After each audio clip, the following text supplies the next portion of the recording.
And we are live with Closest to the Win Sunday recap show. Also, we're going to preview the big WGC match play this week, next week with Guru here. But anyway, Guru, fun tournament for us. It wasn't as fun for the audience, but it was fun for us. How you doing? Pretty good Sunday all the way around, man. A lot of green screens, money flying, but not nearly as much as you, my friend. Your conviction was pretty strong earlier in the week, and I guess we all should have tailed you because congrats, man. I mean, outright winner, and Matt Jones. I think you said you got him at 70-1. 70-1, booked him, and then you cashed pretty good in a good size GPP. But not only did you cash, you took the whole damn thing down. So took down. Thank you very much. That's my first. I've won some small GPPs, 100 here, 200 people, something fun like that. But to win a 6,000 GPP with a single bullet on a 20 entry max, I was really happy with that because I only threw one lineup in there, and it was the lineup that I really liked. It was a lineup that was a combo of you and I, our picks, because we had Brennan Steele, we had CT Pan, which was 0.86% owned. And that was the reason I won, was that call you had of CT Pan. And I applaud you for that one because nobody was on Pan. Thank you. But I think you might have got there in the end anyway, because, your conviction was pretty strong on playing Neiman, and you really liked Henley, and, kind of connecting the dots. You didn't really have much money there, but based on the money that was left, I'm glad, my guy was the one that you took because, had it not been him, maybe you would have gotten McCarthy. But without those two, you would have probably been just a hair short. But hey, you got there, you cashed big. It's a feather in the cap for you. It's a feather in the cap for the show, and let's try to make it 2 in a row. Let's do that, man. I will say that I liked your comment because as soon as you saw my lineup this morning, you said Steele's going to be Steele could be a big factor for you today, and sure enough, he comes out there and fires a 65.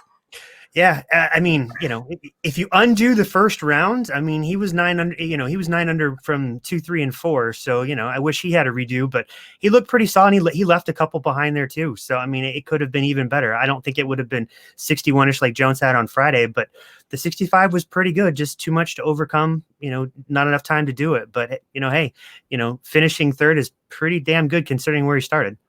I am going to let the audience know that how ticked I got a little bit when you sent a comment in the chat. I deserve every bit of it and then some. So go ahead. I talk about Matt Jones. Obviously, I was really big on Matt Jones. I was big on Matt Jones from the get-go. And then when our model got redone, my model had Matt Jones really high. And then when Berger bailed, Guru redid the model, and Matt Jones ended up top 12, right? At 13. Yeah. So Matt Jones, he was hitting in our model, and he was hitting in your model and my model, and so I'm all in 70-1. If he's hitting on both, and every time that you and I both have the same models line up, I'm all over it. And so round 2 comes, and we're all chatting, me and Pro and Guru and Justin, and we're all talking about our lineups and all this stuff, and Nick comes in there with an undercut and says, because we were talking about his round 2, what he might shoot, because I was worried that he might shoot a really high score, and it looked like he might have, but he ended up shooting a 70. But Nick early in the day goes, he goes, yeah, I wasn't going to be crazy and bet him outright. That wouldn't make any sense. and I just got quiet for a couple hours, and I'm like, how do I respond to Nick? But anyway, the only way that I could have won in that it was to leave it alone and hope it happens. And sure enough, it happened. And so I feel a little good about that. That was funny. You got me good. This me eat my crow right now. I'll take some of that hot sauce, and we'll just go down. Well, let's quickly talk about a few of the big hits that we had as a team for the week when we do our best plays from the top down. None of us hit big on our 10Ks because nobody in the 10Ks really hit big. We had Neiman, we had M, but and I will say this: 3 of us faded Westwood, and so we actually did pretty good by fading one of the 10K guys that should have been faded. On the 9K guys, Um, Tringali, he was expected to be there. Henley was expected to be there. Nothing real spectacular there. We, the big hits were you picking Brandon Steele, and he finished T3. I also picked Brandon Steele. He finished T3. We also you picked Zach Johnson, who finished T8, and so did Justin. He both had Zach Johnson, and that was a really good call. Top 8 is strong for him in this field. And then, of course, the biggest one was you taking CT Pan, and he finished top 3. He was a $6,300 value play. And for you to throw out a $6,300 value play, I jumped all over it. And I had to put him in my lineup, because when you hit those value plays way more than you don't. And so, very, very happy with that one. Of course, me hitting the Jones and also tying the Steele with Steele. So, a lot of the guys that are in my lineup are a direct result of us talking about it on our show from 10 all the way down to 6s, and it worked. And so I hope people start catching on and start sharing their winning lineups. We've been getting a lot of them, but I want it to grow.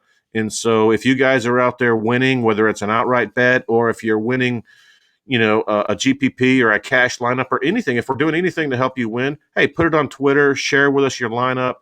We would love to see and sharing your successes, and we really appreciate you guys believing in us and what we're doing.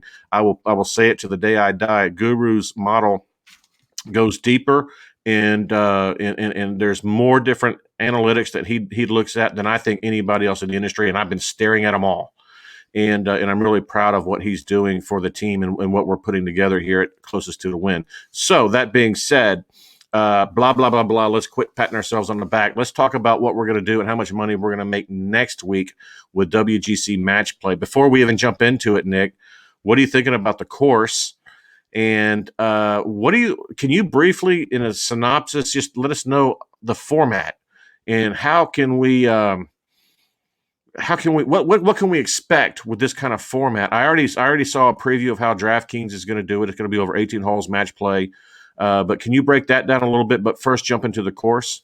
And by the way, Ryan just jumps on and says, Guru is the smartest man I know. Hey, you know what? He's the smartest man I know too. So, hey, we're very lucky. I'm in good company with a lot of people. I just appreciate the consideration. So thanks, Ryan. Well, the course, it's another, Pete Dye course. So, we just played the, players, a couple of weeks ago. So a lot of the factors that went into the players are going to be true again. And what's kind of unique about the course in Austin, they've been playing the match play there for, I guess, since 2015 now. But, he's got it in sections. So he's got the highlands on the front 9 and he's got the lowlands on the back 9. And, there's some Scotland kind of feel to, some of the course. And the par 5s are all kind of long. I think they're all over 560, but then there's some really, good sized short holes too. So you've got that risk reward factor that he likes. You've got some holes that are going to be along, where the water is going to come into play. You're going to have, some interesting angles in there. You're going to have some elevation changes. I mean, it's classic Pete Dye just in Texas, and it's a fun course. I mean, the unique thing I think here is that a lot of the holes are going to favor kind of a right to left kind of shot shape, so that would probably boost up some of your lefty golfers, which is why the I don't want to call it a Bubba course, but it's kind of trending towards maybe being considered kind of a Bubba course because he's had decent success here. And then, some of these other folks that you wouldn't necessarily consider that have done well, like, Kisner's the defending champ. And I believe the year prior he lost in the final. So he's got a pretty good track record here. So, you saying Bubba, I love that analogy. However, have you seen his recent form right to left? He's going so far right and then ending up so far left.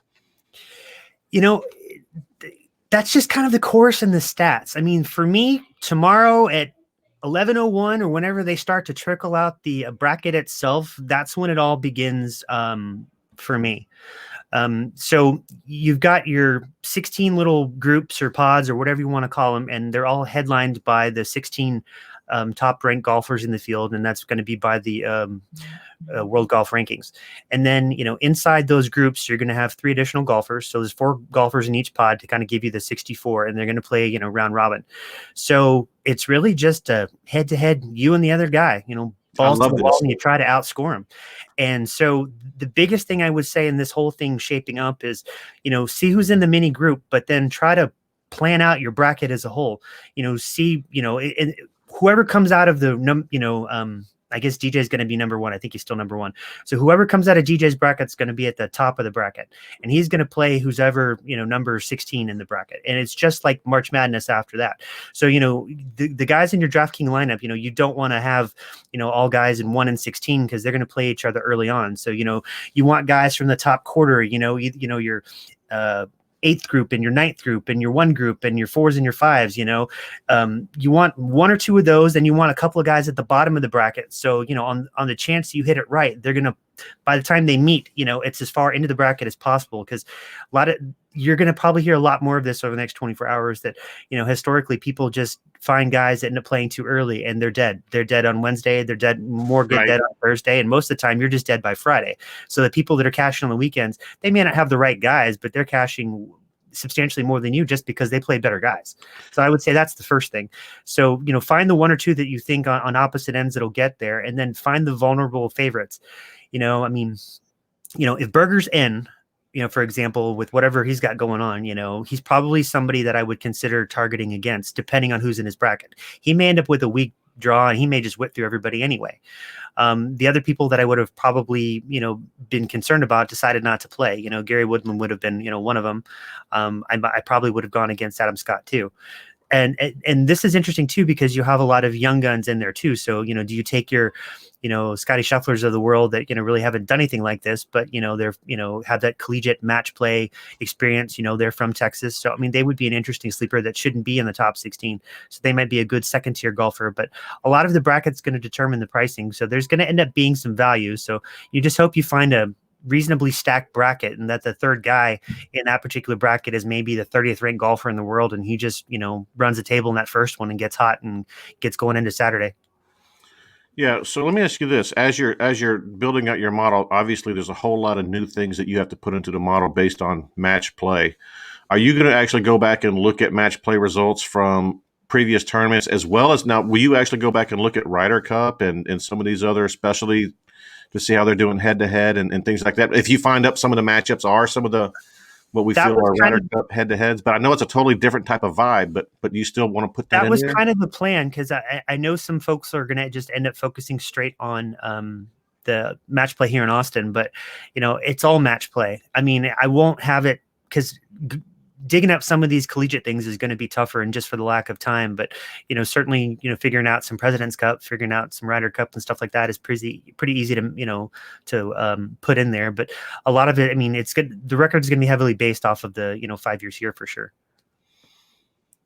Yeah, this is going to be a fun and interesting. Does this mean we're going to have another profile of a contender this week? Is it going to be maybe a different format? I think I'm going to turn it into more of just a bracket breakdown, to be honest with you. So it would probably come out early Tuesday, and just kind of go play it out, write it out how I would do it, how I figure, the foursomes will turn out, and come up with probably a winner of each 16, play it out to a final 4, and then try to figure out, who makes sense to still come up with my dollar optimal special at the end. But it's going to be kind of hard to come up with a point system for this one. So there probably won't be a true optimal, but like I said, I think I'll build it out. Yeah. This is Connors would be an interesting play too, for sure. I agree. Yeah. Oh, on Corey Connors.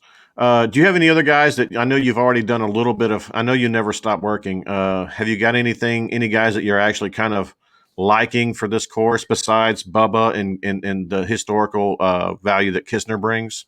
Honestly, I'm going to go back and look at the die specialist, so to speak.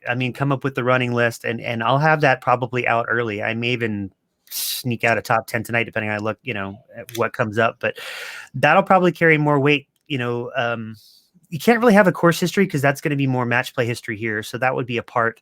I probably won't factor odds so much into it, but I'm probably going to build something for like head-to-head matchups. Like if they've played, I'll probably run it 2 or 3 different ways to see if I can get a feel. If I don't know, Bubba's playing Spieth, let's say, and their head-to-head record is so extreme where Bubba's outscored Spieth the last 20 times they've played. Even if Spieth has better stats, I'm probably still going to pick Bubba just because he's beat him the last 20 times. Spieth could play a fantastic, round, but if he screws up twice and Bubba's able to capitalize on those 2 times, he's going to beat him by 2 holes right there.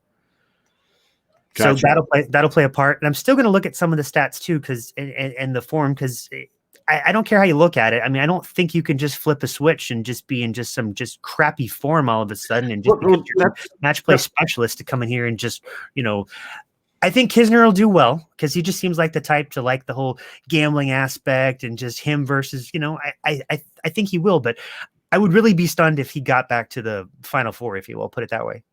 Right. And so that brings up another question. When you kind of alluded to it just there at the end of that question. So you are going to look at strokes gained stats because that's going to count their recent form. Would you go back to like 12? I mean, like 36, 50 rounds? I'm thinking 24 rounds. Yeah, I don't think I'd go. It's more just recent. I don't like 12 because it's 3. I'd have to kind of see where the last 5, 6, 7 tournaments break out. I don't have the maybe 20 rounds. Yeah, it might be 20, might be 24, just to kind of have a bit of a baseline, the way folks have been doing, take the match play thing into consideration, take the head-to-head thing into consideration, and then, maybe figure out some sort of rough formula, spit that out there as kind of a rank, and then just kind of see how it shapes out in the bracket. And there's still going to be some, coin flips. There's going to be a couple of guys that are probably almost, 50-50 splits. And, in those cases, I'm probably going to take the lower seed or the cheaper guy just because I think it's going to help me advance and save money where I'm going to want to really need it later to really advance some of those heavy favorites. There'll be a couple of guys that everybody will be on. There'll be some chalk, just won't know until the brackets come out. Right. So on the strokes gain metrics for, let's just say the last 20, what are going to be the top 3 that you're going to look at for this course? For those that are watching the show, a lot of those guys go and dig stats, and they just want a little help with knowing what to look at. Obviously, they're going to key on your final analysis that takes all the head-to-head info together. But I mean, approach is still always going to be in there. Whether you have it 1, 2, or 3. It's just you always lock approach in these days, right? Yeah, I mean, it's how much you weight. It really depends on you, but I mean, somewhere, it's a third of the tee degree, metric anyway. I'd probably dial it up a little bit more. I'm not as worried about probably off the tee. It's still probably going to be more, short game. Because I mean, on some of those, really short par 3s and par 4s, I mean, you're going to have a 50 to 100 yard wedge in there. So you're going to be able to, to want to, nail it short. And if you miss, just see if you can get it close enough just for a little tap in birdie or something. And, putting to a certain extent, but yeah, it's really just going to be probably I would say approach number 1, some sort of short game metric, whether it's scrambling or around the green, something like that. And I don't think I probably have like driving distance and, all that kind of stuff in there to a certain degree, but I don't think I'd have it third.